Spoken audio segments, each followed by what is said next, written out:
அவருடைய பரிசுத்த நாமம் உயர்த்தப்படுவதாக. லூக்கா 12ஆம் அதிகாரம் 7ஆம் வசனம். பயப்படாதிருங்கள், அநேகம் அடைக்கலான் குருவிகளை பார்க்கிலும் நீங்கள் விசேஷித்தவர்களாய் இருக்கிறீர்கள் என்று தேவன் சொல்லுகிறார். நாம் ஒவ்வொருவரும் தேவனால் விசேஷமாய் உண்டாக்கப்பட்டவர்கள், உருவாக்கப்பட்டவர்கள். நாம் பிரமிக்கத்தக்க அதிசயமாய் உண்டாக்கப்பட்டிருக்கிறோம். நம்முடைய ஒவ்வொரு அவயங்களையும் தேவன் பார்த்து பார்த்து உருவாக்கி இருக்கிறார். ஏனென்றால் நாம் இருப்பது போல மற்றவர்கள் இருக்க முடியாது. ஆகவே எல்லாவற்றையும் அவர் பார்த்து பார்த்து விசேஷ விதமாய் உருவாக்கி இருக்கிறார். ஆகவே நாம் பயப்பட வேண்டாம் என்று சொல்லுகிறார். நம்முடைய தலையிலுள்ள மயிரெல்லாம் எண்ணப்பட்டு இருக்கிறது என்று சொல்லுகிறார். இங்கு மத்தேயு 6ஆம் அதிகாரம் 26ஆம் வசனத்திலிருந்து நாம் பார்ப்போமானால் ஆகாயத்து பட்சிகளை கவனித்து பார்க்க சொல்லுகிறார். ஏனென்றால் அவைகளை அவர் பிழை பூட்டுகிறவராயிருக்கிறார். 28ஆம் வசனத்திலே அவர் வளர பண்ணுகிறவராயிருக்கிறார். 29ஆம் வசனத்திலே அவர் உடுத்துவிக்கிறார் என்று சொல்லி பார்க்கிறோம். சாலமோனுக்கு கொடுத்த ஞானம் யாருக்குமே இந்த உலகத்திலே கொடுக்கப்படவில்லை. ஆனால் அவரை காட்டிலும் காட்டு புஷ்பத்தை அழகாக உடுத்துவிக்கிறார் என்று சொல்லி நாம் தொடர்ந்து வாசிக்கிறோம். ஆகவே எல்லாவற்றையும் அவர் தனித்தனியாக தனித்துவத்தோடு கூட உருவாக்கி இருக்கிறார். நாம் மற்றவர்களோடு கூட நம்மை ஒப்பிடக்கூடாதபடிக்கு நமக்கும் மற்றவர்களுக்கும் அநேக வித்தியாசங்களை தேவன் வைத்திருக்கிறார். தானியேலை குறித்து பார்க்கும் பொழுது அவனுக்குள்ளே ஒரு விசேஷித்த ஆவி இருந்தது என்று பார்க்கிறோம். இப்படி ஒவ்வொருவருக்கும் விசேஷித்த விதமாக தாளந்துகளையும் கிருபைகளையும் தேவன் வைத்திருக்கிறார்.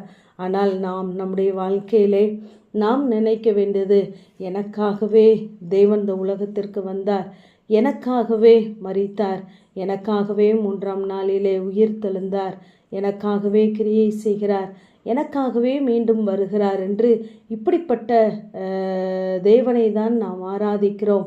இப்படிப்பட்ட தெய்வத்தை நாம் தெய்வமாக கொண்டிருக்கிறபடியினால் நாம் பாக்கியவான்கள்.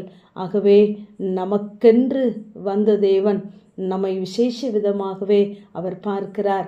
நம்முடைய கையிலே அருளப்பட்ட வேதம் நமக்காகவே தந்துள்ளப்பட்டு இருக்கிறது. நமக்காகவே வாக்குத்தத்தங்களை வைத்திருக்கிறார் என்று ஒவ்வொருவரும் தனிப்பட்ட விதத்திலே நாம் விசுவாசிக்க வேண்டும். இங்கு உபாகமம் 33ஆம் அதிகாரத்திலே 29ஆம் வசனத்திலே நாம் வாசிக்கிறோம், இஸ்ரவேலே நீ பாக்கியவான், உனக்கு ஒப்பானவன் யார் என்று சொல்கிறார். கர்த்தரை தெய்வமாக கொண்ட நமக்கு ஒப்பானவர்கள் இந்த பூமியிலே இல்லை. அத்தனை விசேஷமாய் தேவன் நம்மை வைத்திருக்கிறார். நம்மை கவனிக்கிறவர், நம்மை ஆராய்ந்து அறிந்திருக்கிறவராயிருக்கிறார்.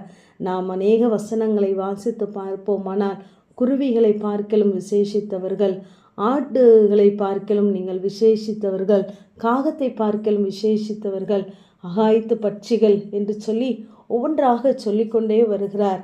அப்படி நாம் சோர்ந்து போகிற நேரம் தேவன் நம்மை அற்ப விசுவாசியே என்று அழைக்கிறார்.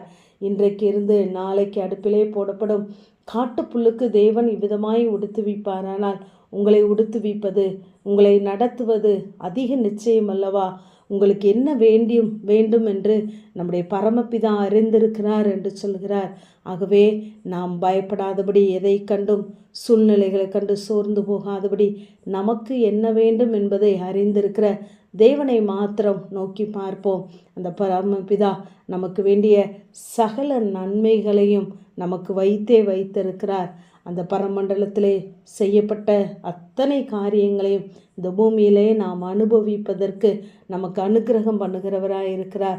ஆகவே முதலாவது தேவனுடைய ராஜ்யத்தையும் அவருடைய நீதியும் தேடுவோம். மற்ற காரியங்கள் எல்லாம் நன்மையும் ஜீவனும் சமாதானமும் நம்மை தொடர்ந்து வரும்படியா தேவன் நம்மோடு கூட இருந்து நடத்த போதுமானவர். ஆமேன். ஜெபம்.